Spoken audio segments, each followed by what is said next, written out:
I know, you're like all the way in Siberia.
Yeah, you like that. Hey, this thing doesn't have an off button.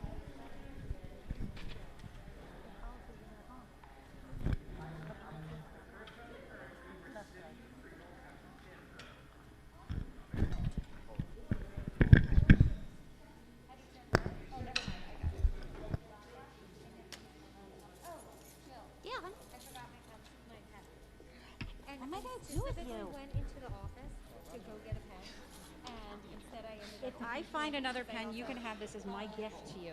The rule is you are never, No, I changed bags. ever, That's what happened. My other allowed bag had Then the you, pen. but you have to in just it. keep a bag and then this pen and the other pen. You have to have a pen in every bag. That's how it works, my I friend. changed, but once I changed bags, then I cleaned it out so that I still. Just take this. My gift to you. No. No, don't just Jill, I have to give it back. make sure you make it as a tax deduction. No. Hi, Christina. Good, how are you?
You ready?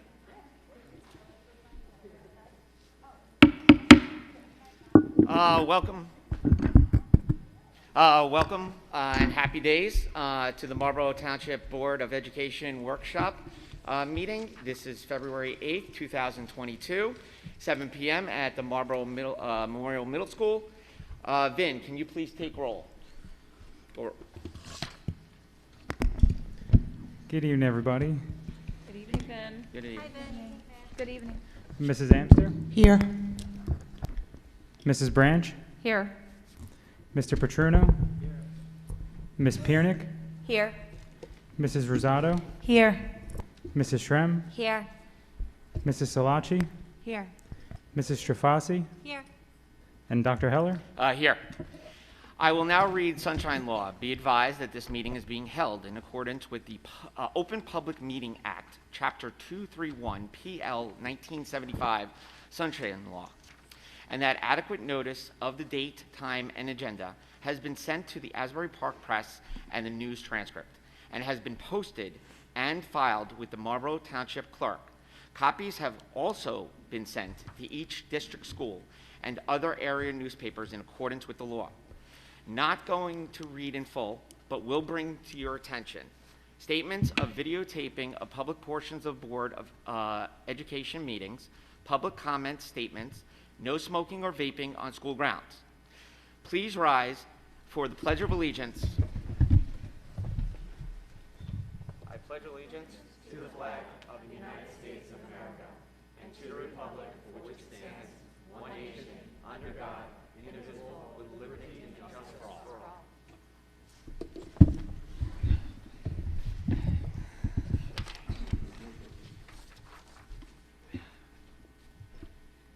Every day may not be good, but there is something good every day. Alice Morris Earl. Announcements. Dr. Hibbs, any announcements? Yep. Thank you, Dr. Heller. The first one, I'd like to congratulate Dr. Stradek and Mrs. Kay at Defino Central and all of our staff at Defino, because they received the official nomination from the U.S. Department of Education as a 2022 Blue Ribbon School in the exemplary high performing category. So let's give Defino a big round of applause. This is a very huge deal. There's about 9 schools that were chosen, and we were one of the 9. So there's a whole long application process now that we have to go through, but we're going through that. And I think Mr. Bologna just started today with Dr. Stradek, correct? Awesome. Secondly, I wanted to actually congratulate Dr. Asher Schultz. Dr. Asher Schultz is one of our gen ed psychologists at Old Middle, and on behalf of the Traumatic Loss Coalition from Monmouth County and the statewide as well, she was selected as one of 3 lead responders from across the state to receive the first ever lead responder award provided by the statewide Traumatic Loss Coalition, which operates underneath and through Rutgers University. So I want to congratulate Dr. A for all that she's done. She is in her last year. And this is an amazing award. She's going to be honored on April 7th at a conference in Piscataway.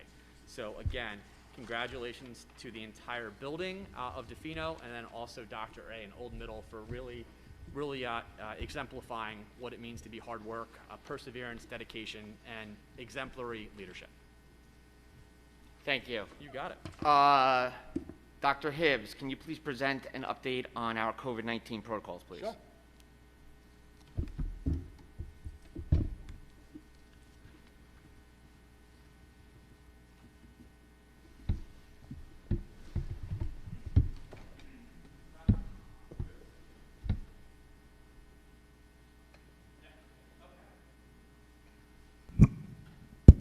Okay, so yesterday we sent out to the community an update on our COVID-19 MTPS protocols. So what ended up happening yesterday is that we learned, like everybody else, through social media that there was going to be an update. That's not too far out of the norm, sadly. We have to get a lot of our updates through social media and Twitter.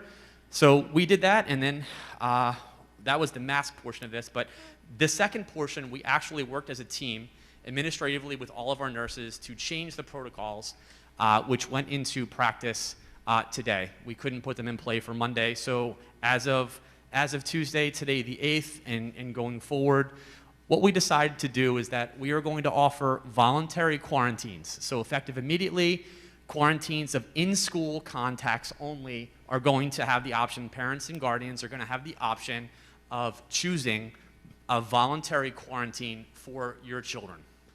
Now what will happen is that it's no longer an automatic quarantine. Prior to this, the child would have been quarantined for whatever the protocol would have been for the number of days. It's no longer going to be an automatic quarantine.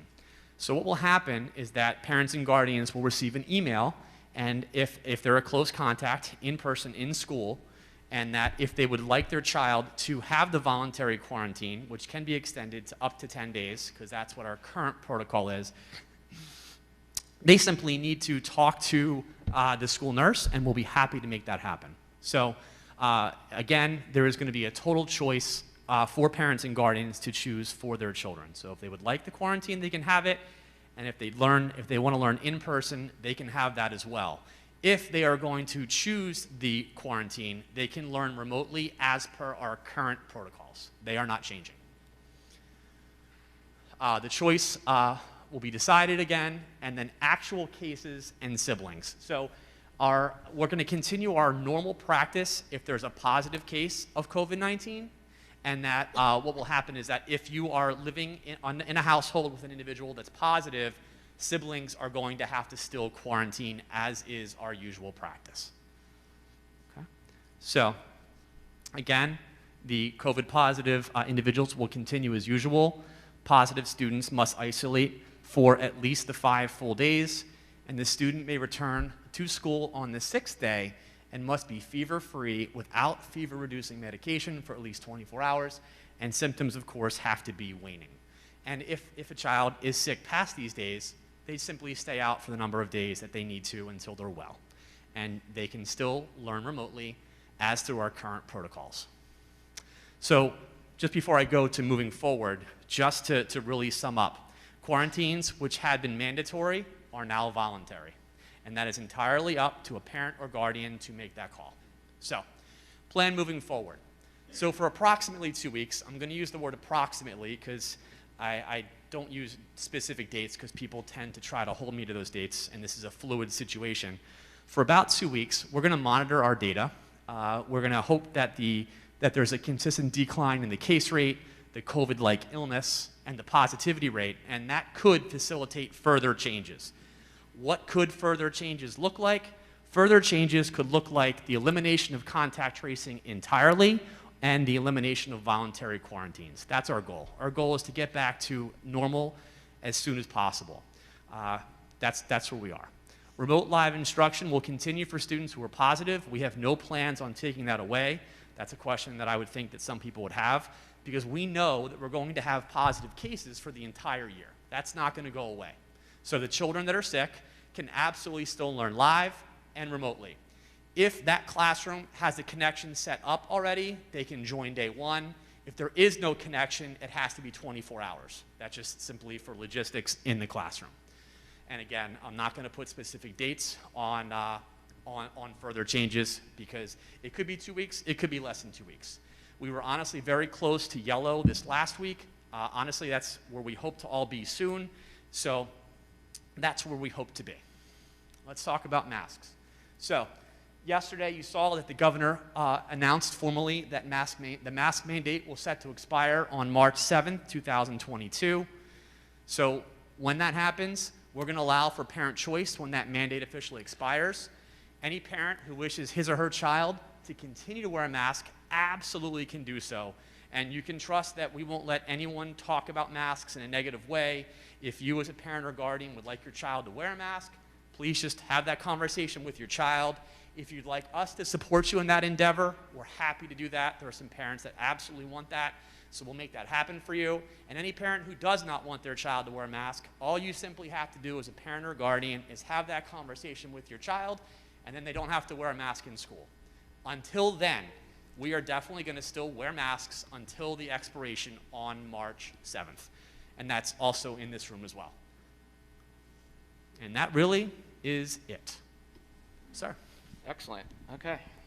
Thank you. You got it. So, before we start public session tonight, I'd like to address the discussion that was planned for later in the agenda. That discussion is regarding the policies that were in advance to first reading tonight.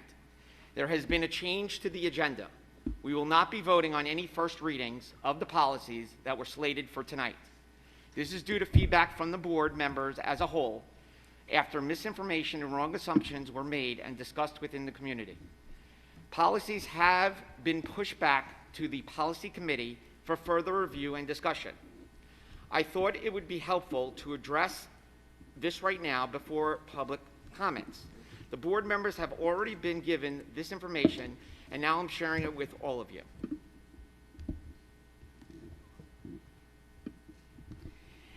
After the board meeting on the 18th, both Tricia Branch and I asked our board attorney, Mark Zittimer, for assistance. We wanted to look at our policies of how our board meetings are to run in support of our goal to running efficient and productive meetings.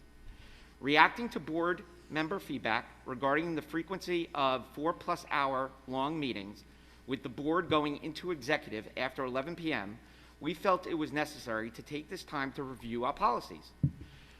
We were being responsive to feedback and wanted to make sure we were acting responsibly. Please understand, what drove this discussion was our goal of performing the business of the board in an efficient, effective way, while being thoughtful to everyone's time and other concerns like road safety, babysitting issues, early morning wake-up times for those working next morning, among other things. We need to find a balance and compromise with regards to managing all our important responsibilities. So prior to our committee meeting last week, Tricia and I asked Mark to look at some of our board bylaws to make sure that we were up to date, legally compliant, and that they conform to our current practices. Mark did so and suggested some revisions. We also asked Dr. Hibbs for his input as well, but the conversation was started in advance by Tricia and me. Our committee met and discussed, with the presence of our board attorney, an understanding of the rationale behind the proposed revisions. After much discussion, the committee agreed to advance these edits to the full board for consideration, which they were placed on tonight's agenda, but we will not be voting on it. After listening to the members' concerns, we have since decided to table the discussion tonight while the committee continues to do their work. Thank you, and now we're going to be going on to public sessions, public comments, and okay, public comments. Those who wish to speak should state their full name and place of residence. Comments should be limited to 3 minutes. The business administrator will give you a warning when you have 1 minute remaining. Members of the public should be respectful and avoid back and forth or debate with the administrator, professional, or board member responding to the inquiry or comment. We will respond when necessary once the individual has completed their statement. Again, no back and forth. Members will withhold comment until after public comments, if they so choose. At this time, do I have any members who would, no, sorry. At this point, wait. Okay, so Vin, that's you. That's after the fact. So. Okay, first up, Mrs. Karen Tessler.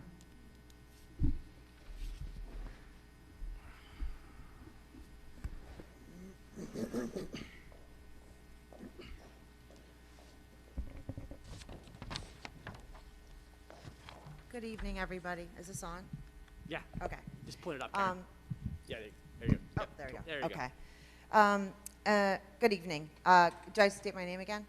Karen Tessler, 37 Canadian Woods Road in Marlboro. In light of all the misinformation and negative propaganda from community members and non-community members who have been bombarding these Board of Ed meetings with things that are not in their purview or relevant to providing a good education, I wanted to take this time to this opportunity to speak my thoughts.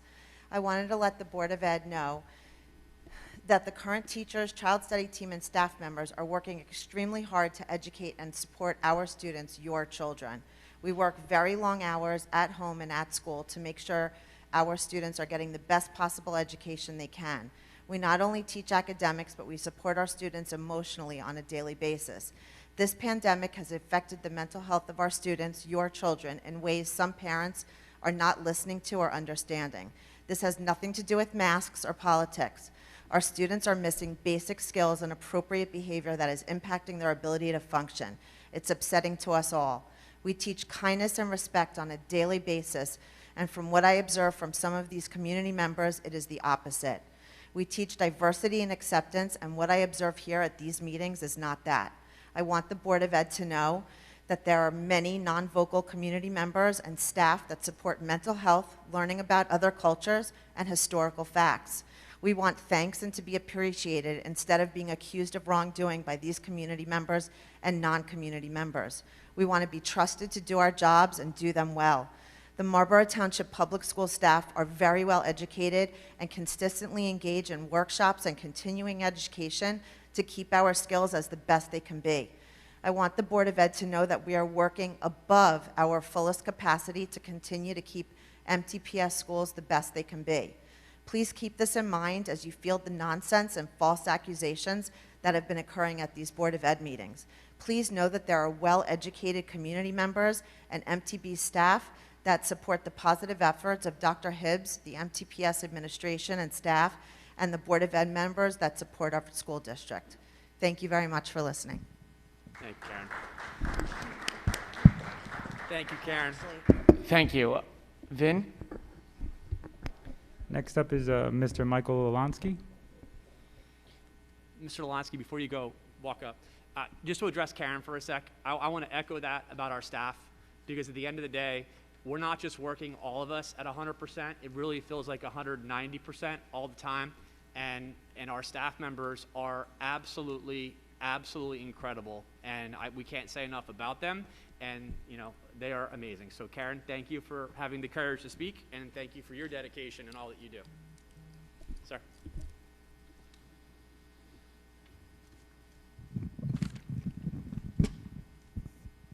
Dr. Hibbs, Dr. Heller, and members of the Board of Education, thank you all for all you do for the children of Marlboro. I hope you all had a chance to read my email to the full board concerning the recent proposed policy changes that were going to be on this week's agenda. To save time, I'm not going to repeat my email. Quick history lesson. When I first came to the board, I was shocked to see that board members were not given email addresses and the public had no way to directly contact the board through email. Victoria and I brought this to the board's attention, and the board had a discussion. And it was decided that all board members will have email addresses. This was the start of the board moving policies towards more transparency and welcoming to the public.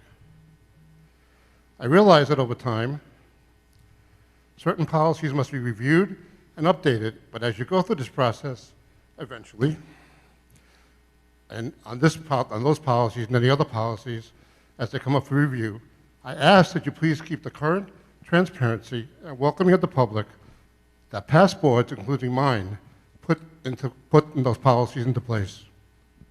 Here tonight, with me are past board members who worked hard to ensure we could be as transparent and as welcoming as possible. They're not going to take another 20, 25 minutes of your time repeating the same thing. However, I'm going to ask them and the room for silence and respect as I ask them to stand if they agree with me. Past board members, Vice President Victoria Dean, Ms. Carol Gambadella, Mr. Craig Marshall, Mr. John Dwyer, and Ms. Bonnie Sue Rosenwald.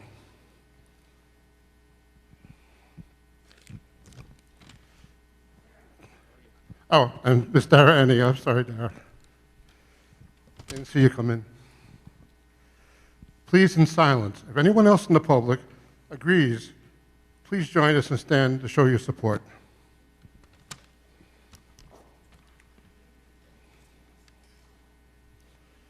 I'd like to thank you all.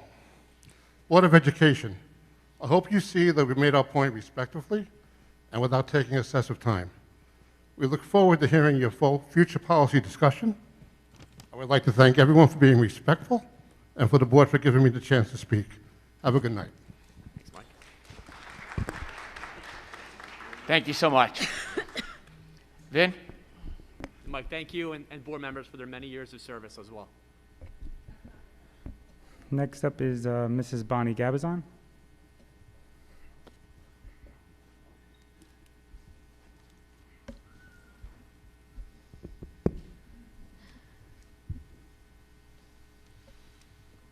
Good evening, Bonnie Gabazon, Marlboro. I would like to begin with a request tonight for all board members to please be mindful of speaking into the microphone when addressing the public. There have been a lot of instances where the speakers cannot be heard on the posted videos of the board meetings, and it is frustrating to members of the community who cannot make it to meetings but want to stay informed and involved. Thank you. Secondly, I'd like to address the board and the administration to remind them that the attempts to erroneously portray parents who attend board meetings as extremists or bullies is a weak and tired narrative. Month after month, a growing number of dedicated parents show up and voice their concerns about the physical, emotional, and academic harm many of our children are experiencing in this district due to your ever-changing policies. These voices in our town, in our neighboring towns, and in towns across the state are the voices pushing to restore a healthy learning environment that is sorely missed and much needed by our children. To that end, we will continue to speak out, we will continue to show up. Whether you like what we have to say or how we say it is irrelevant. We will continue to grow in number. We will continue to vote for candidates that represent the best interests of our children. We will continue to advocate for an end to mandates, and we will continue to hold you accountable for your actions and policies as they pertain to our children and community. Thank you. Thank you. Vin? Next up is Luis Ramirez.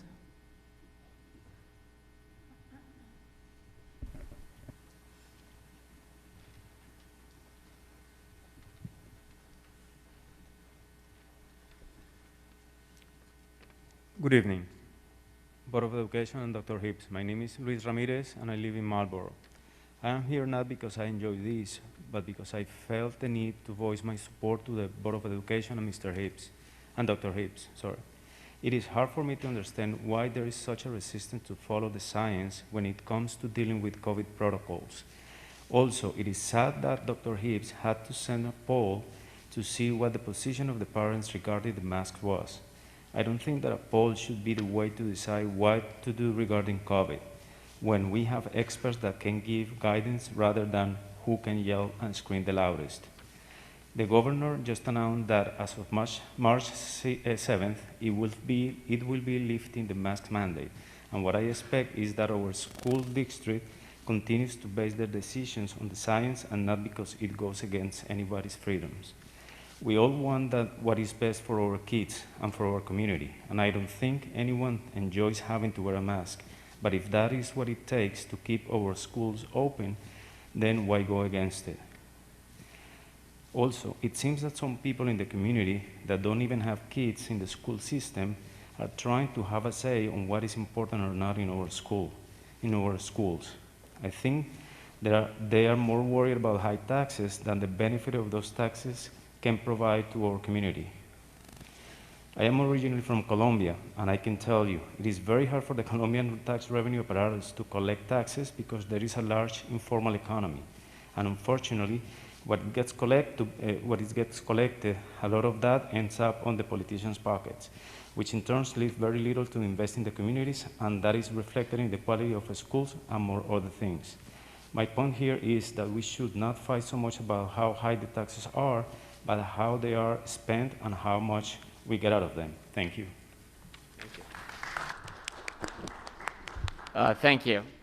Vin, please. Okay. Mrs. Angela Colby, you want to go to the second public session? Okay. Mrs. Kathleen DePasquale.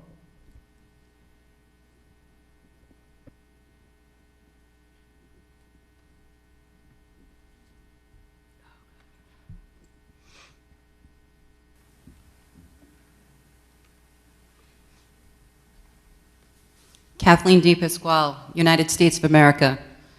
You know, I just want to talk about the policy changes that you went over, Mr. Heller, today.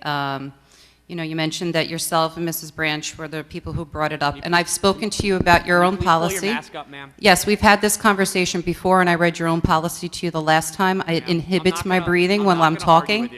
I'm not going to argue with you, ma'am. It's a rule.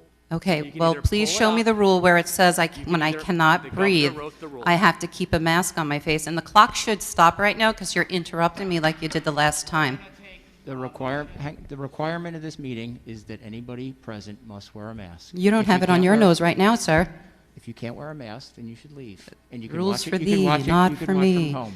Okay? My clock should have get time added back on. It's until you put your mask on, we're going to ask you to respectfully put it on. Can I ask why you're not following your policy that's Excuse public? me, we're going to take a 5-minute recess. Do I Why are have you a not motion? following your policy? I second the motion. Thank you. 5 minutes, please.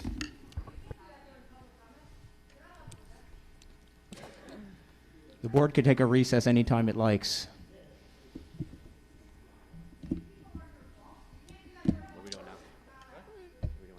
Ma'am, can you please put your mask on? So we can resume the meeting. You can speak just fine. Just put it on and read, please. Are you in my body to know how I'm responding to air, Mr. Hips? It's doctor, but you know. Okay, listen, Mr. Superintendent. Ma'am, there's no need for disrespect. Why can't you? Ma'am, if you can't wear the mask, then you're going to be asked to leave. Okay? It is.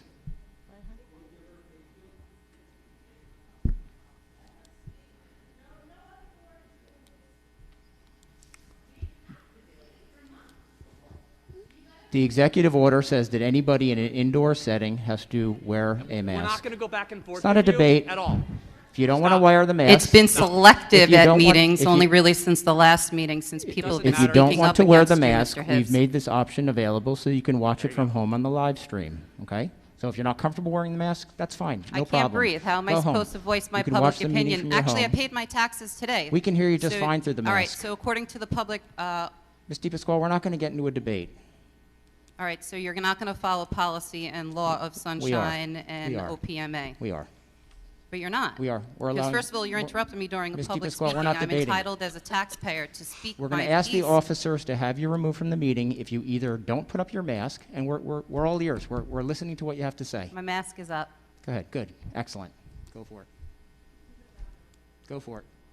Am I going to be able to You wanna speak without resume the being meeting? interrupted? Because that was the second time you've done that to me. I'm just If asking. you're prepared to follow the rules, we'll resume the meeting. Mr. President, you want to resume the meeting? Yes. Let's call the meeting back to order. Can I please have the meeting back to order, please? Need a second? I need, I'll second it. second. All in favor? Aye. Okay. Ms. DePasquale, the floor is yours. Go ahead. Start the clock again, Vinny, please. Go ahead. Last meeting, you had several community members who keep coming up here and calling us extremists and bullies and all that other stuff. What is the problem? I'm not talking to you. Well, it looks like you're, I'm sorry, please stop the clock. We're It not looks stopping- like you we're were not motioning stopping me. the clock. Continue. He was just motioning, We're and I not thought he stopping was the clock. responding to me. Did Continue. anybody just, Continue. I'm not ready to continue. Can you please stop the clock, Vinny? We're not stopping the clock. Continue. You had a member from the community ask why people didn't have to state their specific address. On the mic, you can hear Mr. Hibbs say, I will bring that to the policy committee. And then the next thing we know, we got policies came out saying that we were going to have to make people state street addresses. First of all, that is against privacy issues of an open public meeting. So I found it very interesting that, Mr. Heller, you said you and Tricia brought some things up to the committee. Now, first of all, it's also very interesting that the superintendent is on the same side of a new page that came up that's saying, everything's positive, everything's hunky-dory, but, you know, we are parents and not politicians. We're not the ones sitting in suits up there like they are. Policy is politics. Everything that's happening is politics. And you are trying to silence people who are stepping up to the plate to say, hey, something's wrong here. You got everybody else distracted in a mask debate, but there are about 50 other things happening while people aren't paying attention because you got them all wrapped up in the mask. So, in summary, what you are doing is colluding with a certain amount of the public. You're using your political platform, you're emailing things through the week to say things along the lines that people are suggesting things about this district that are not true. Requests have been going out, and you're trying to silence the community and cut them out of actually witnessing how an interview should happen for another, what should be an elected seat on the Board of Education, who are supposed to be taking care of our children. And I also like to address the elephant in the room because it keeps coming up. I moved to Marlboro 3.5 years ago for the school district. I researched it for a long time. I'm in education for 19 years, and I have a very big history with special needs kids. As soon as I walked in this door, it was not what it appeared to be. And I found out instantly, and in my experience and my firsthand knowledge, when I seen 3 of my children wronged by the district and told by the assistant superintendent they were set up to fail our kids, and it was all political, I made the choice to pull my children out. And I am speaking because it happened to me. And because it didn't happen to you, doesn't mean it's not happening to other people. So it would be appreciated if you don't cut the public off from speaking Your their time piece. is up. Thank you. Do you want to respond? Yeah, I'll take a few things. Okay.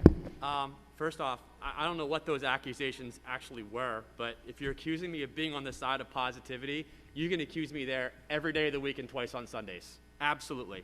As far as trying to silence you or anybody else, what a ridiculous statement. And as far as colluding, who am I colluding with? Who? And does anybody have any evidence of collusion? Because if you do, you would have already brought it forth, because it would have... Stop. You know, we're not going to have that at all. Because you can go. If you're going to yell back at me, you're going to go. Cal, take care of this. We're not going to have that kind of meeting. This is a place of business. We are all working here. I do not come to your place of business and scream at you.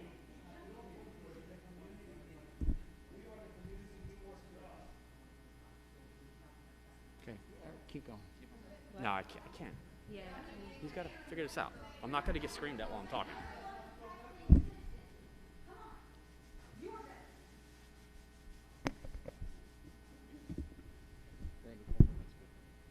No, I'm not done. No? Oh, No, I thought you were done. I'm not done.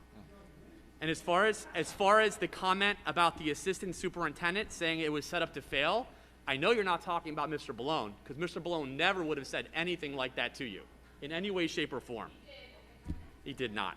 Ridiculous. And we have very different recollections of your experiences here, ma'am, as do a lot of our staff members. That's it. Move on. Vin, please. Next up is Mr. Lenny Thor.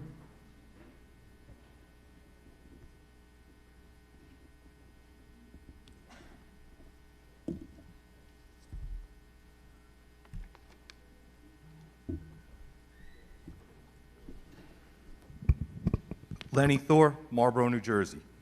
I first wanted to thank all of our school nurses for all that they have done during these past 23 months. Absolutely. Mrs. Triozzi at my son's school has been outstanding. It's funny how many people complain how terrible the school system is lately, yet 2 of our elementary schools made the top 15 in Monmouth County.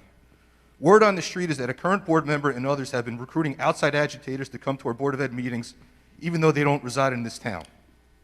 At the last meeting, it was brought up how those of us with different opinions should meet in the middle. It's hard to do that when the speaker who stated that also posted online that she wanted to deck me after I spoke here on January 4th. Do I really think she would do it? No. But how can you meet in the middle when you talk like that? Some have said I'm a dirty politician or that I want to run for the Board of Ed or mayor. I avoid politics and have zero desire to run. I'd prefer to not even come up here and speak, but after seeing how extremism has overtaken these meetings and community pages, I feel that I have no other choice but to speak out. The last election was ugly, but the ugliness only came from one side. There were many nasty comments made that were not necessary. The worst, though, was the made-up M-word scandal. I watched the September 21st Board of Ed meeting on YouTube. When the curriculum was brought up, there was some discussion, but the member who voted no never said a word except a no vote. I found it ironic that a few days before the October 26th Board of Ed meeting, 2 disgruntled, failed former Board of Ed members who no longer have kids in this district took to Facebook to stir the pot regarding the curriculum. After that, a board member who was running was slandered, and it was disgusting. To that board member who voted no, where was the transparency? Last meeting, cards were presented from some of the kids in our district. The Board of Ed shared this on their Facebook page. I was horrified to see the disgusting reactions by some members of the community. These are kids. These people who are doing these things are radicals and extremists. They are not concerned parents. You can go ahead and put a doctored photo of me online, but all it shows is how sad, pathetic, and desperate you are. I have a few questions. 1, why aren't we doing background checks and fingerprinting on our PTO members? While nearly all members do what's best for the kids, I'm bothered that at the last meeting, one PTO member spoke out about lunch aides enforcing mask rules when this has nothing to do with PTO business they are at the school for. I'm also bothered that this person posts about their PTO position on public groups. Their spouse is also a loose cannon. He has publicly stated online that he is both scary and crazy and takes pride in cops being at Board of Ed meetings, in his opinion, because of him. It is reckless to allow people like this into our school buildings. At the last meeting, a board member Ms. stated that... DePasquale, if you excuse me, sir. If you continue to yell out, we're going to ask that you be removed from this meeting. You do not have a right to disrupt a public meeting. It is against the law to disrupt a public meeting. Ms. DePasquale, if you continue to yell out, we're going to have the officers ask you to be removed. This is your final warning. I'm getting a little time back, right? Go ahead. Yes. Okay. 2, at the last Board of Ed meeting, a board member stated that her kids are not in our schools because she wanted them to get a Catholic education. While that is all fine and well, why are the decisions you make good enough for my kids but not good enough for your kids? Your husband has stated online that he may run for mayor next year. Are you only here to promote his name? 3, to the 3 board members who voted no to the outsourcing of subs at the last meeting, what was your plan then to rectify the issue? Thank you and have a great night.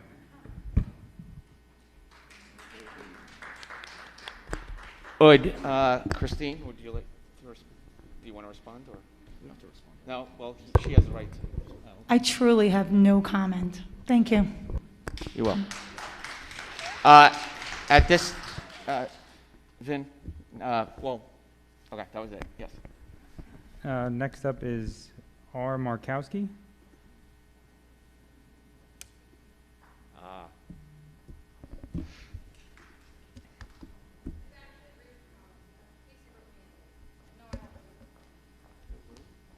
I don't know.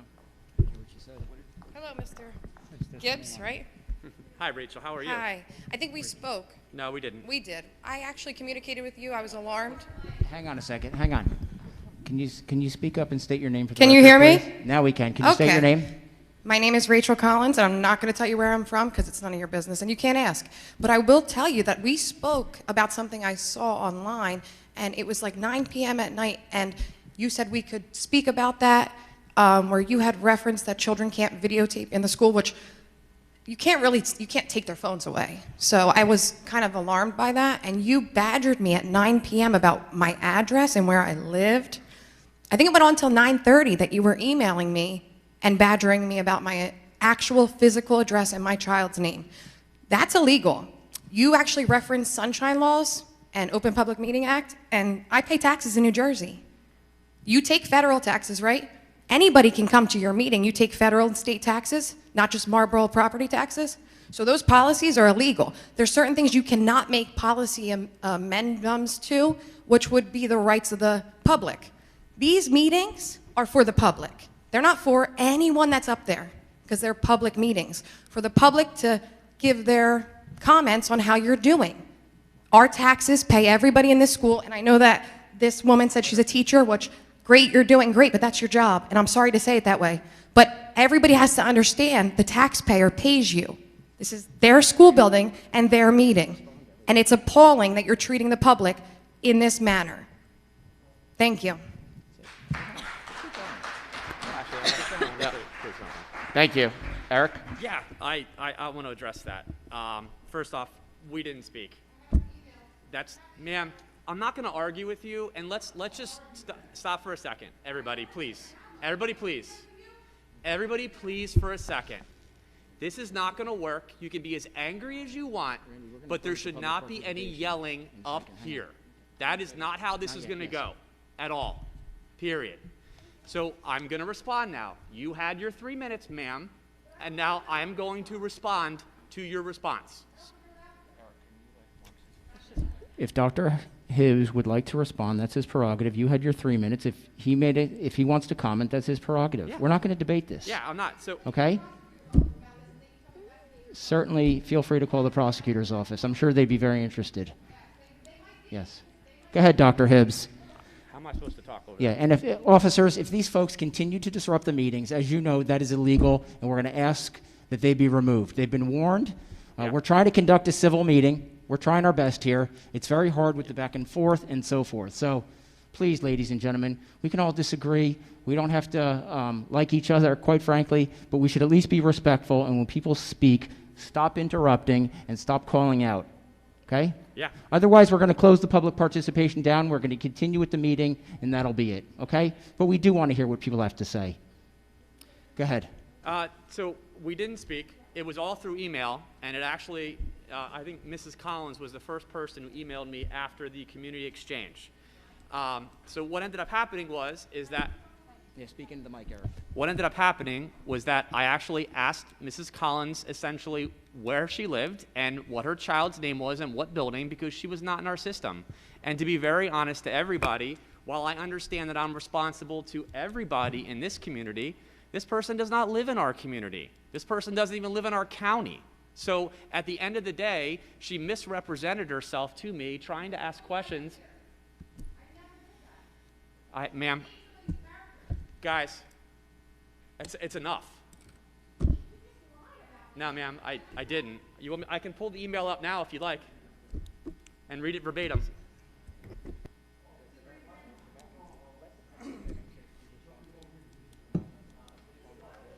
Okay.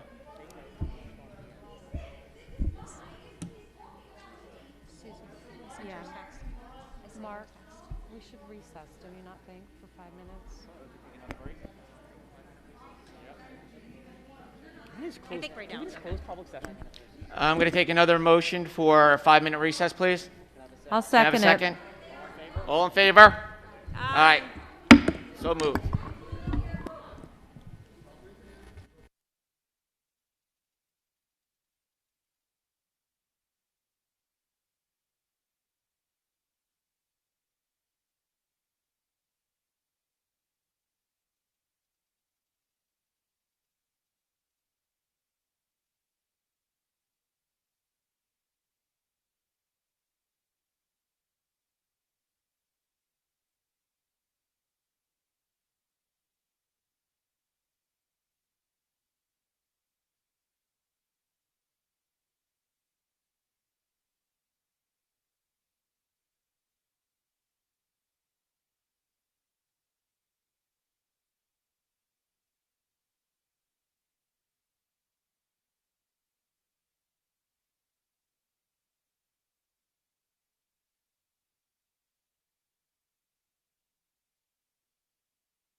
Gentlemen, we're going to come back.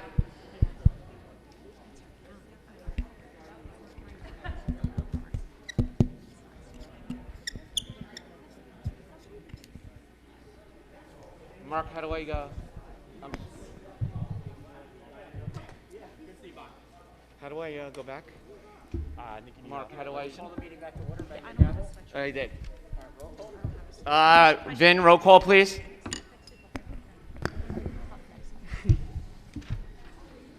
Mrs. Amster? Here. Mrs. Branch? Here. Mr. Petruno? Mrs. Piernick? Here. Mrs. Rosado? Here. Mrs. Shrem? Here. Mrs. Salaci? Here. Mrs. Strafasi? Here, sorry. And Dr. Heller? Here. All right, so we're back in session. Ladies and gentlemen, we're going to try this again. We want to have a respectful meeting. We, like I said before, don't have to agree with each other's opinions and so forth, but this is not going to be a debate back and forth with the board, the administration, the public, and so forth. We're here to listen. We will do so. But we ask that you stop calling out and disrupting the meeting, and we're going to ask the officers going forward, anybody who yells out and continues to disrupt is going to be removed. You can watch the meeting at home that's being live streamed. So thank you, and let's have a good meeting. Okay, Dr. Heller. Thank you. Vin, please. Sure. Next up is Mr. James Harrison.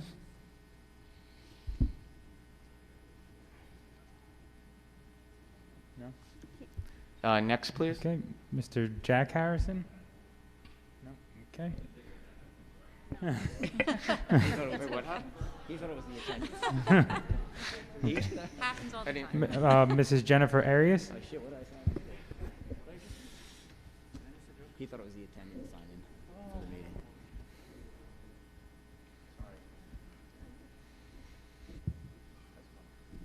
Hello, Jennifer Arias from Hoover Court in Marlboro.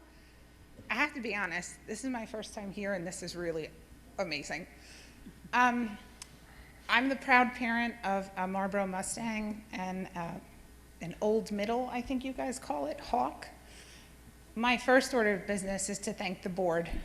I recently engaged with this group about some lighting in my backyard, and you were all very helpful with addressing the solar panels and my new mood lighting in the backyard, so I appreciate that. Secondly, I am an immunocompromised member of the community, and I respect and appreciate the sacrifices the parents here have made and the administration for the mask mandates for as long as they've been in place. I have worked in healthcare for 20 years. I haven't prepared a formal statement, so this is off the cuff. It might be a little all over the place. I respect and appreciate the end of the mask mandate for my children. However, a thriving community is built upon decency and respect for each other. My children and I sat down to talk about the mask mandate ending, and my instructions to them were that should they walk into a classroom and see a teacher who was still masked, that they, out of respect and courtesy, mask themselves as an effort to respect whatever that person, that member of their school community, is trying to protect at home. So there's a lot of opinions, there's a lot of negativity, there's a lot of people with good intentions. It's time for us to work together.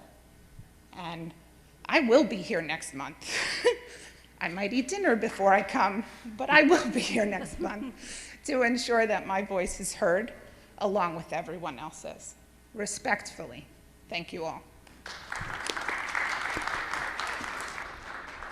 Thank you. Vin? Next up is Mrs. Diana Grant.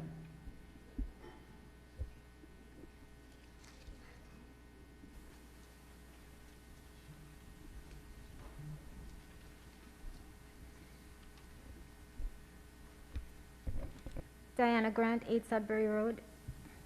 Good evening, Dr. Hibbs and members of the board.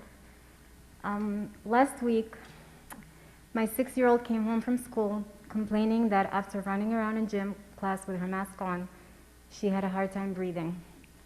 And when she came home, it was still difficult for her to take a full breath. We have been informed over and over again that the district makes its decisions based on the governor's executive order and the expertise of those with knowledge of the current COVID situation. I read Murphy's executive order, and I read the mandates on the New Jersey Department of Health, and it's clearly stated there that masks are exempt when a student is engaged in high-intensity aerobic and anaerobic activities, and when a student is participating in high-intensity activities during a physical education class. My 6-year-old said they were not allowed to take their masks off. Now, that may not be true. They might be allowed to in such case, yet that's what my 6-year-old says, because that's how the kids are being treated because of your supervisory overreach. A 6-year-old that has a condition that resulted in 3 years of daily steroid to treat her breathing does not feel okay for her to take off her mask if she cannot breathe and is intimidated by the idea of approaching her gym teacher to tell her about it, and this is what you are doing. Furthermore, all a 6-year-old wants to do is play with her peers and not lose her place in a game that everybody else is playing. I also spoke to my middle schooler who confirmed that gym teachers do not officially let students take off their masks during any physical activities.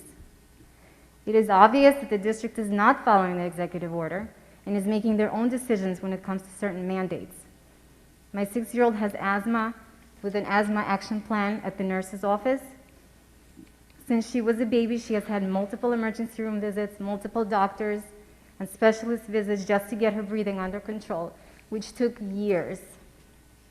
Please tell me, what expertise do you have to make decisions about what's best for my children when it comes to their health? We as parents entrust our children in your hands for many hours a day, and we expect them to be taken care of and not to be victims of poor judgment and lack of common sense. And just to add on to what happened before, it does say in the executive order that masks are exempt when an individual has trouble breathing as well. Thank you. Thank you. Yep. Do you want to respond? Yeah, just real quick. Hi, Mrs. Grant. I know that you and your husband spoke at length to Mrs. Silmy, for probably about an hour this week, and I think a lot of what you spoke here was addressed by Mrs. Silmy. And I know, because I spoke to Mrs. Silmy, that they definitely are allowed to take masks off. And there was actually a mask off station in that very gym room, which I know was conveyed to both you.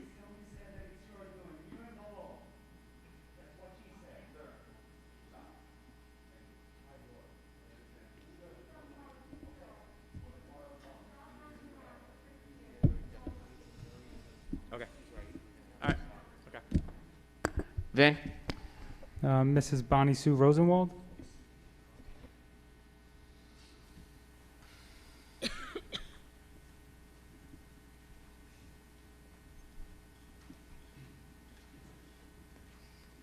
Good evening. It's been a long time since I've been here. Bonnie Sue Rosenwald, 33-year resident of Marlboro, but I now reside in Jackson. I came back because of the policy issue. As many know, I took care of the policies for 6 years on the K-8. I also took care of the policies for the Freehold Regional for 6 years. I know Mr. Zittimer for 20 years. I came up to specifically address a couple of comments that were made by the audience about people who do not have children and are involved in the school board. Not everybody gets involved because of taxes.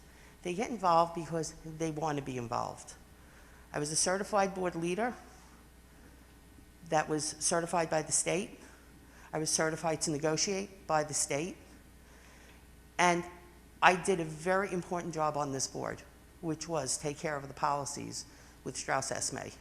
So the fact that parents, past parents, and grandparents want to be involved is important. We have past history. We know where everything came from. So that was basically my comments about not having children in the school board. And sometimes not having the children in the school boards, in the schools, gives a clearer picture of what is going on. They can look at things from a 30,000-foot view. Thank you.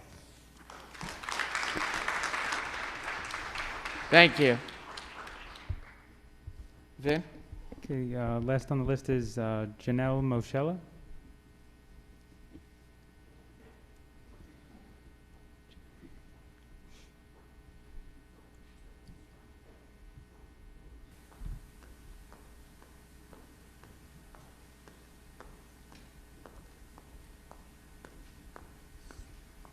How you doing? Hi. I'm Janelle Michella. I live in Homedale. I've lived in Monmouth County for over 30 years. And I have to be honest, I'm nauseous as I sit here tonight. I'm going to start with you. Superintendent man over here. First off, you got these people sitting in front of you that are members of this town, paying your legal fees, and you're treating them like they're subservient human beings. Why don't you take it down a notch? That's number one. Number two, are you familiar with the Constitution? Because if you're not, maybe you should go read it. Because we got 51 of them. 51 that we, the people, have rights to, that you are overlooking. Every single one of you voted in unpaid, lazy human beings. Yeah, I'm calling you lazy, and I'll tell you why I'm calling you lazy. Because you're sitting here listening to parents cry, hurt, begging for their children. What are you begging for your children for? Take your goddamn masks off and man up. Yeah, I'm talking to all of you sitting there.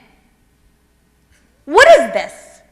I'm not wearing a goddamn mask because I got rights. I got constitutional rights. You want me to leave? I'll leave. Ma'am? But first you're going to hear this. Ma'am? And I talk plenty loud. I don't need a microphone. Put the mask on, please. No, I'm going to put the mask on when I'm done. Put I the need about mask on, 30 please. seconds, okay? We asked the other woman at the microphone to put the mask on, and we're going to ask you to put the mask on.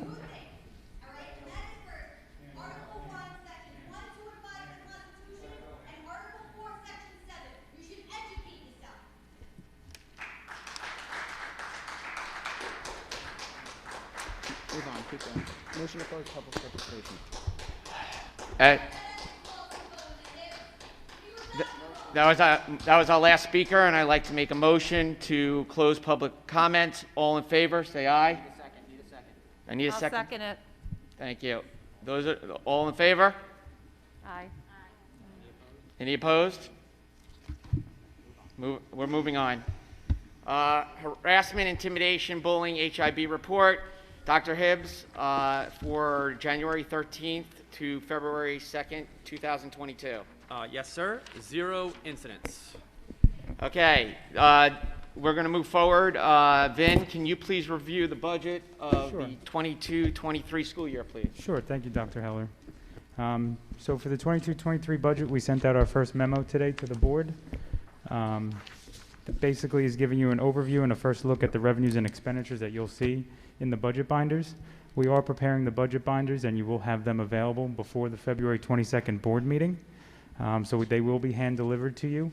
And then I encourage you, once you get them, to start scheduling meetings with me individually as we did last year if you would like to go over anything in detail. We will also be going over the budget binders in detail in public at our February 22nd board meeting. But the memo is just basically a kickstart and an in-depth look at our revenues and expenditures as far as school allocations, as far as what schools are actually spending what amounts of money. It's also broken out by department, whether there's a decrease or an increase in those departments. Most of the departments are seeing decreases as we are trying to navigate the S2 cut of over $1 million. Transportation is seeing an increase as what was discussed at our previous meeting as far as some of the uncontrollable costs that we actually have to foresee and budget for. So I do encourage you to look at this and then shoot me with any questions you may have, and we can always address those questions as well during public comment again, but I can definitely give you the answers beforehand as well. Just to put it in light, I believe salary and benefits in this budget makes up about 81% of the total budget. As in previous years, this is the highest allocation totals and where the most of the budget goes to. And then next up will be closely with B&G and transportation, and of course utilities is always over $1 million. We are starting to see reductions due to our ESIP program in those utility lines, but we are still estimating an increase by the actual utility company. So again, if I encourage you, if you have any questions, please reach out. Alda?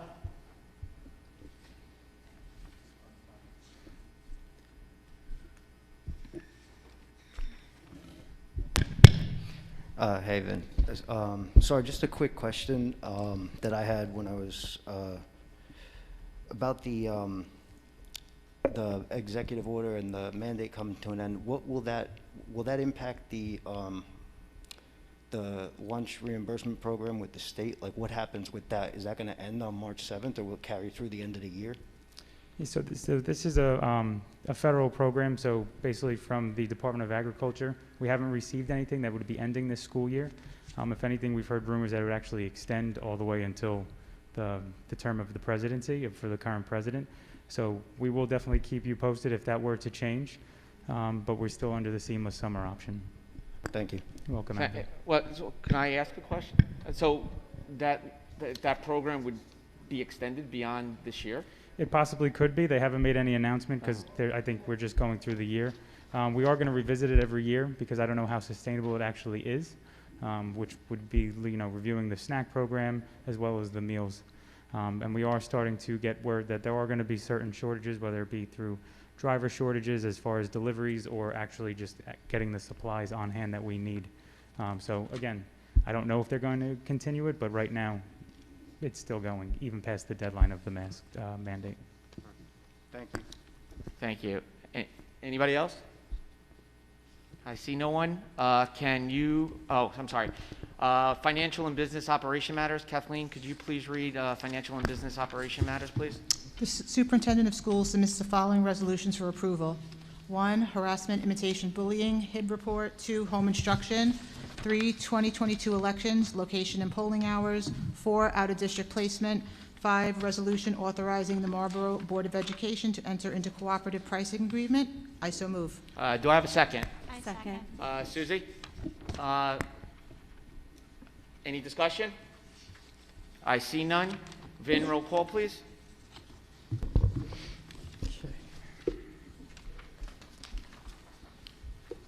Roll call vote. Mrs. Salaci? Yes. Mrs. Strafasi? Yes. Mrs. Branch? Yes. Mr. Petruno? Yes. Ms. Piernick? Yes. Mrs. Rosado? Yes. Mrs. Shrem? Yes. Mrs. Amster? Yes. And Dr. Heller? Yes. Trish, can you please read personnel matters? The superintendent of schools submits the following resolution for approval. 1, employment computer technician. I so move. Do I have a second? I second. Jen, second. Any discussion? I see none. Vin, roll call, please. Sure, roll call vote. Mrs. Strafasi? Yes. Mrs. Amster? Yes. Mr. Petruno? Yes. Ms. Piernick? Yes. Mrs. Rosado? Yes. Mrs. Shrem? Yes. Mrs. Salaci? Yes. Mrs. Branch? Yes. And Dr. Heller? Yes. Anyone have any old business? I'm sorry? I have a question, comment for Dr. Hibbs. I just don't know whether, it's about the presentation he just gave on the COVID-19, so I don't know where that falls under. Sorry. Yeah, I could fit here. Old business. Yeah, okay. Okay. I noted on one of the slides, it said that MTPS regarding like negative comments and support, but I'm assuming that's also supporting the parents and children who decide not to wear the masks. That will still, it will be equal. It will not just be for, I'm just assuming that. Yeah. Okay. That's a good assumption. Okay. Yeah. Okay. You are not going to tolerate anyone on either any side. side Okay. of anything to make anybody feel badly about Okay. them. Just like, we wouldn't allow someone to make fun of someone with glasses Okay. or no hair. Thank you so much. Yeah. Thank you for clearing that up. Of course. Dr. Hibbs. Christina. Sorry. Hi, I just had a similar question regarding the COVID-19 protocols. Sure. Do we have any information, or is it forthcoming regarding social distancing, barriers during lunch, barriers in the classroom, and how? Well, barriers we don't have in the classroom. Okay. Barriers are still currently in lunch. As an administrative team, we've decided to leave them for about the next 2 weeks. And then if everything goes where it should, barriers should come down.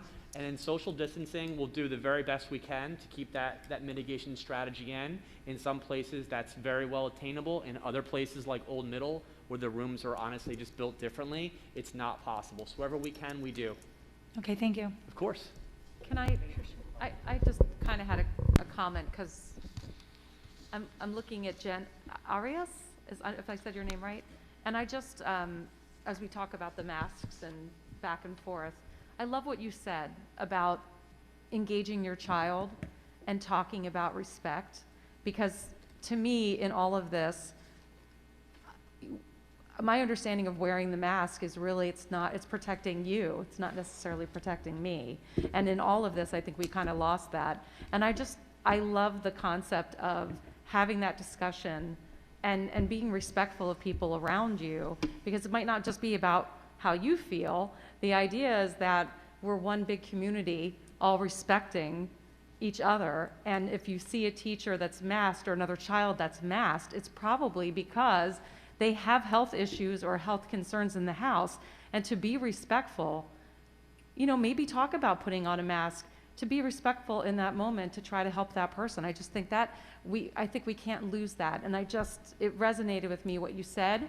And I just wanted to kind of bring that up, that I don't know, if those discussions, Dr. Hibbs, are being thought about, when we talk inside with the teachers or the health professionals or whatever, but I just think it's a concept that we can't lose sight of as we make this transition. I'm going to piggyback off of you, Tricia. I'm a school counselor in another district, and when Murphy made the announcement about the mask mandate being over, he also talked about no discrimination on either side. So are there going to be character ed lessons that are either rolled out by the counselors or pushed into the teachers to set the expectations for both sides in the classroom? Sure. We'll have conversations at the next administrative meeting, which will be Thursday, about how to do that appropriate. Sorry. We'll have conversations at our next administrative meeting, which is Thursday, about how to deploy them. But make no mistake about it, these conversations in their conception are conversations that happen all the time in our district. Because it's not just about masks or not masks, or about whether or not you're making fun of someone for their weight or their height or whatever it is. We don't do that. We don't tolerate that behavior in any shape or form in Marlboro Township Public Schools. So rest assured, we'll have conversations across the board about masks and not masks, just like we do in general about that concept as a school counselor, right? You have that all the time. So we really, and it's beyond that. Unfortunately, the last 3 years have been polarizing, right? I mean, everyone, you can see it here tonight. I honestly, in my decade plus of being a superintendent, I've never quite experienced a meeting like this, And I think that's a perfect example. So, at the end of the day, we somehow have lost the ability of just simply of having those discussions, like Mrs. Branch talked about, where we're civil to each other. So, inside our halls, we will absolutely stress what it means to be respectful and what it means to respect someone's opinions. And, some people will probably choose to wear masks for the rest of their lives. And that is 100% their choice, right? And we have to respect that choice. Just like we have to respect the people that don't want to wear masks for one moment longer. So, absolutely. Thank you. Of course. Anybody else? Randy, if I can for a sec.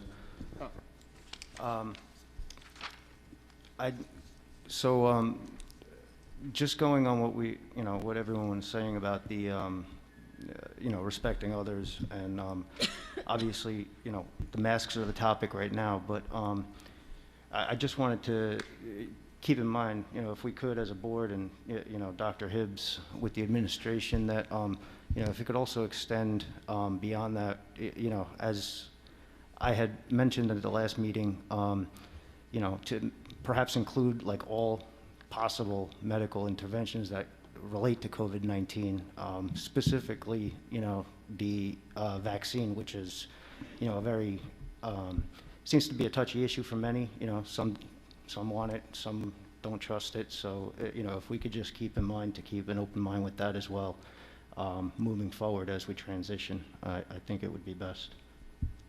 Could you explain what you mean, though? I'm struggling with. Yeah, we don't take a side on that. I'm just, so the motion that I made at the last meeting was, initially, it was worded all medical interventions so that it would include the COVID vaccine also, with the masks to essentially, be covered under the same motion. But then as we ended up passing it, I just want to make sure that we still do, that we're not going to discriminate against kids whether or not they did or did not have the vaccine. Yeah, of course we would never discriminate against a child. Okay, thank you. And never have. Anybody else? Anybody else? Okay, new business. Anyone have new business? I see none. So we're going to move on to public comment again. Please wait for me. Okay. This thing. Okay. Those who wish to speak should state their full name and their place of residence. Comments should be limited to 3 minutes. The business administrator will give you a warning when you have 1 minute remaining. Members of the public should be respectful and avoid back and forth or debate with the administrator, personnel, or board member responding to the inquiry or comment. We will respond when necessary once the individual has completed their statement. Again, no back and forth. Members will withhold comment until after public comments if they so choose. Vin? Sure. Mrs. Angela Colby?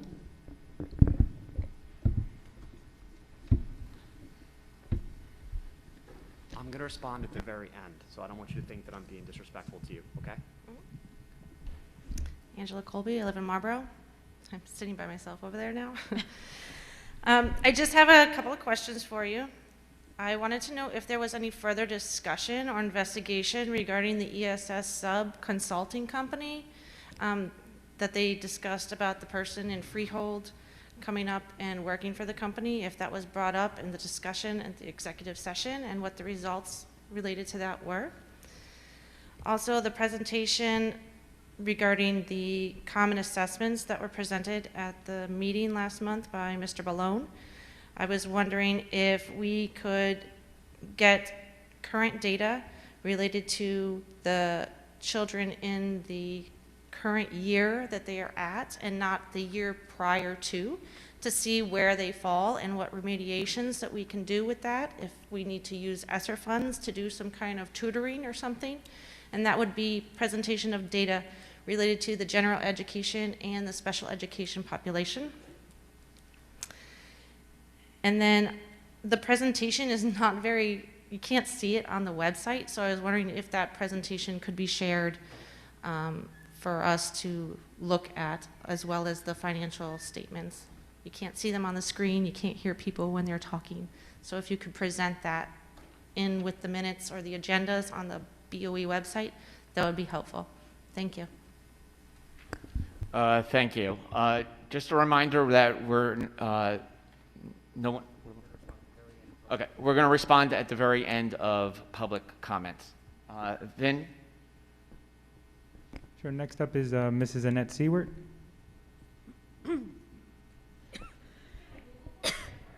Yeah. You seem shocked.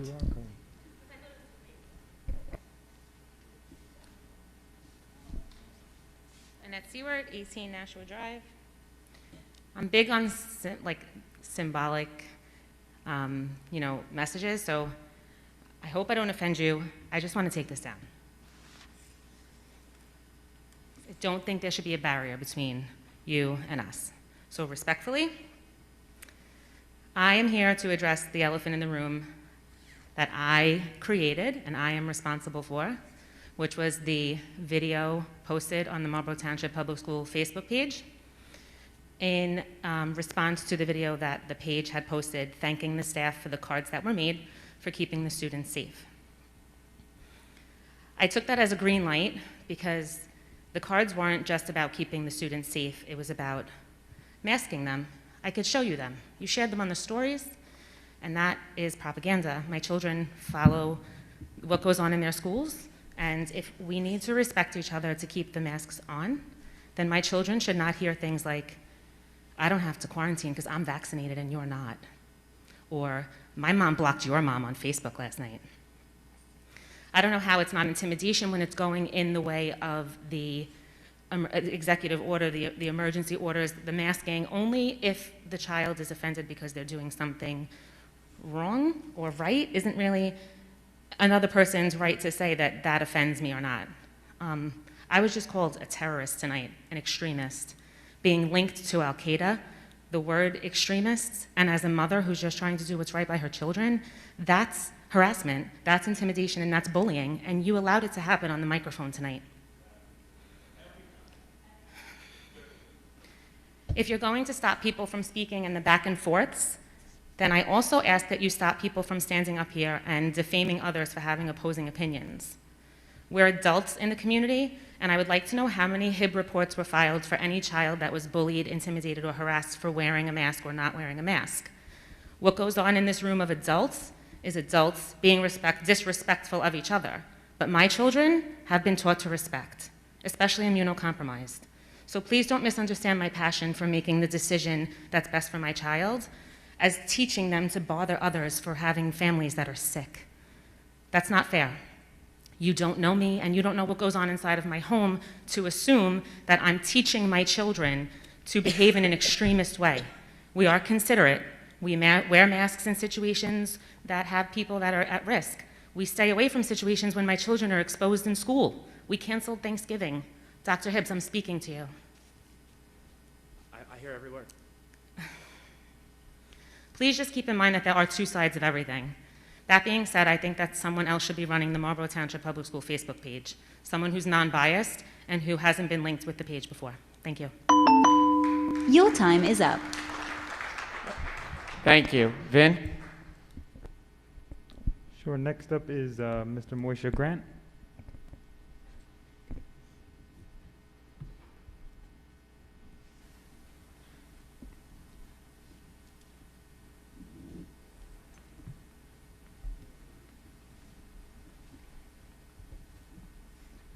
Good evening, board members. Moshe Grant, 8 Sudbury Road. Respect, you've said. Okay. I find it incredible when arrogant characters who've got absolutely no valid point to make are branding concerned parent in our community as extremists or disrespectful. This pathetic reflexive approach is nothing but a form of a way to go around addressing a legitimate argument or a concern registered by others. Instead of debating the merits within such concerns, one automatically dismisses the registrar to aim to silence the merit. That's pretty much all it is. Now, here are some facts for you. All those people who are talking about being extremist and disrespectful. We were told by you and the government and the state that if we receive COVID-19 injections, we will be safe. Later, we were told that unfortunately we need to add additional injections, and those will for sure keep us safe. We were told that contact tracing and quarantines will stop the spread, and it didn't. We were told that testing will help with containing the spread. We were told that the injections will prevent the injected from carrying and transmitting a virus on the uninjected and the injected. We were told that masking our children will stop the spread. We were told that installing plexiglass barrier between our children as if they're animals will help them be safe. All have proven not to produce the results we were promised. Yet those who question such extreme measures are being reflexively branded as extremists themselves by you. If I've told these board members 3 years ago that our children will have to go through such an ineffective ordeal for about 2 years, where it will not help protect them or others from an issue that have less a chance to negatively harm them than the risk of a motor vehicle accident on the way to school, you would have most likely told me that I'm extremist, and you would advise me to go and check myself with a shrink, a real physician, Dr. Hibbs, not a make-believe physician that makes the entire community believe that you know what you're talking about. Now, yes, today those whose eyes are wide open are being systematically oppressed and negatively branded by you and your friends. And you board members are trying to shut them up for their legitimate questions of your actions. For every action in life, There's a reaction. You acted. We are reacting. If you're going to try to flip it on us, it's going to come back right at you. I promise you. We will not stop. We will not rest. You're just the help. Remember that. When everyone is coming over here, we all know that you're the help. They don't know that. They're volunteers. There's nothing much they understand. We do. You're the help. We have our eyes on direct you, your comments to and the we're chair, going Mr. Grant. over. And I could not care less what you think. No one over here cares what you think. Vin?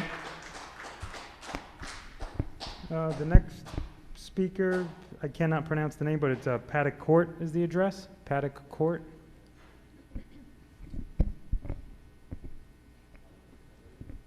Okay, then moving on because I cannot read the name.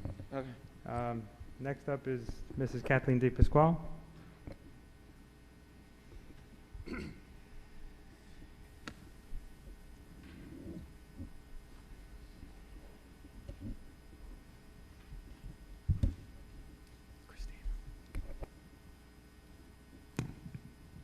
Kathleen De Pasquale.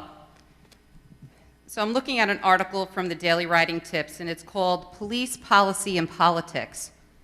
Opening line, are police and policy related?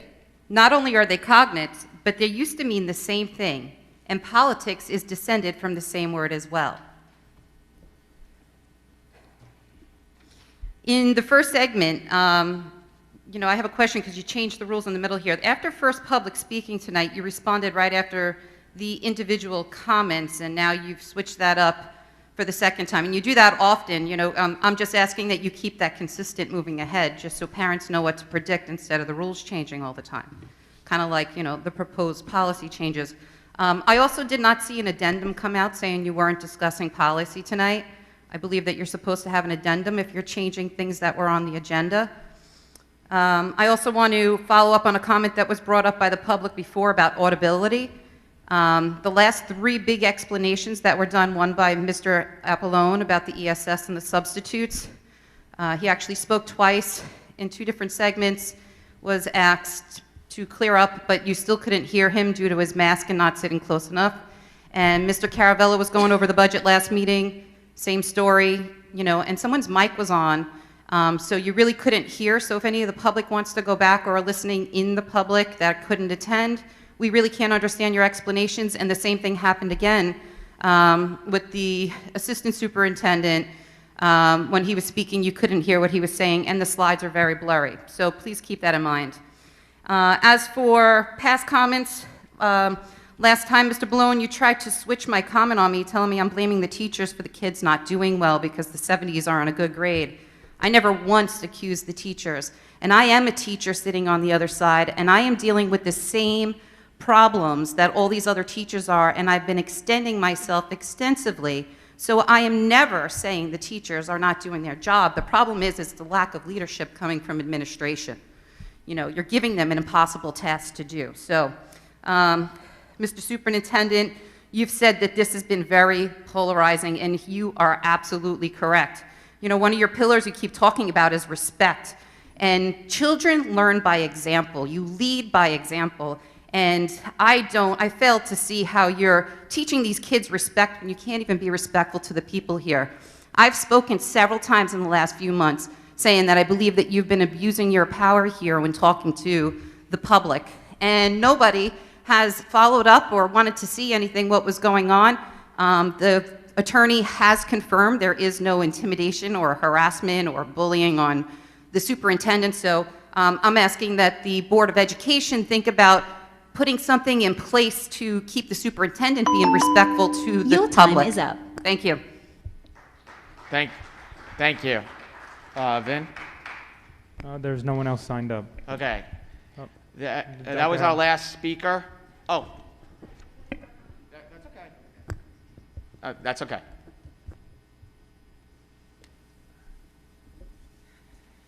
Ashley McCormack, 16 Riley Road. I don't have anything prepared, and this is much better. I like being open. Thank you, Annette. Thank you, Dr. Hibbs, for the email yesterday. Thank you. You're welcome. 2 years, too long. This is a Board of Education meeting, right? We're supposed to address our comments and our concerns to the Board of Ed. But everyone who stands up here, the only person that responds is Dr. Hibbs. And I think that's the problem. The system is broken. You guys see that tonight? The system is broken. Something is wrong. Seriously wrong. We should be up here like kind of happy that we got this email yesterday, right? Like masks are done. But we're not. We're still angry. We're still upset. Why? Because there's something broken. And I think it's that Dr. Hibbs leads these meetings. Yeah, we have a president, but even when it was the previous president, it's still Dr. Hibbs responding. Board of Education, please change what's going on here. It's getting even worse. Because as of 3-4 months ago, it used to just be pro-parent choice people standing up here and advocating to you. And occasionally, you know, someone asking for a school to be changed, the name or whatever.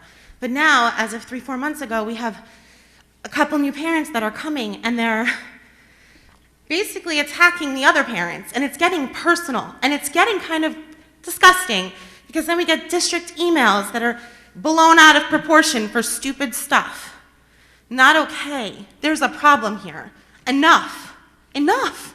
We're just parents talking to you guys. Fix it, please. I can't do this. This is nuts. It's ridiculous. Thank you. Thank you. Thank you. That was our last speaker, and I'd like to make a motion to close public comments. All in favor, say aye. I need a second. Sorry. Can I have a second, please? Jen. All in favor? Aye. All opposed? I have, okay, so move to executive. Hold on. You want to? Yeah, I mean, it kind of, is Either- that okay? yeah, I can do okay. that very briefly. Mrs. Colby, I want to take a second and respond to your question about ESS. Several people have reached out, including myself, and I have a letter from the Vice President of HR, ESS. James Wasser does not work for ESS. He has not worked in New Jersey in 6 years. He has nothing to do with any training at all with anyone in New Jersey. So there's been multiple correspondences. So he has zero ties to New Jersey and zero ties to Marlboro in any way, shape, or form, and that comes from essentially the head of HR. So I wanted to address that. As far as your other questions, we'll have Mr. Balone reach out to you. Presentation, I think it's the Start Strong, right? Which we can, Mike, you want to go? Yes, so I think, Mrs. Colby, I can certainly work with you and get you the information you need. I think you're mixing two different presentations that I gave. One was the Start Strong assessment, which was on last year's standards. I also presented Common Assessment 1 data, which is this year's assessment. That's our own assessments in-house. There are special ed students who take that assessment, and they are included in that data as well. I'd be happy to give you both, because it seems that you were unable to see them clearly. So I'll make sure I provide the distinction. What is Start Strong, what is Common Assessment, and provide any information that you would like. Mike, was there anything else in any of that you'd like to respond to? That's all that I have. Okay. And the only thing I'd like to say is that, I don't abuse any power here. That is just not a nice statement in any way, shape, or form. And I think the emails that we send from the district, I want you to know, you might not agree with them, but they are honestly never for stupid things. They're things that I think are very important, and I will continue to do that for as long as I'm the superintendent here. Sir. So I move into, okay. Be it resolved that in accordance with the provisions of the Open Public Meetings Act, the Marlboro Township Board of Education shall conduct a closed executive session prudent to the exceptions prescribed by NJSA 10-4-12 for the purpose of discussing matters of attorney-client privilege. It is anticipated that... No. Oh, not personal? Nope. Okay. It is anticipated that the length of time of this executive session will be 30 minutes, and that no actions will be taken in public after the executive session. Be it further resolved that the minutes of the executive session will be released when the need for confidentiality in accordance with NJSA 10-4-12 no longer applies. Can I have a motion to go into executive? Second. Who's that? I'll motion. It's Jess. Oh, Jess? Oh, I made the motion? Fine. I'll make the Jessica's motion. second. Okay. All in favor, say aye. Aye. All say, those who say no? No? Okay, the ayes have it. Have a good night, everyone. Why did I butcher all that?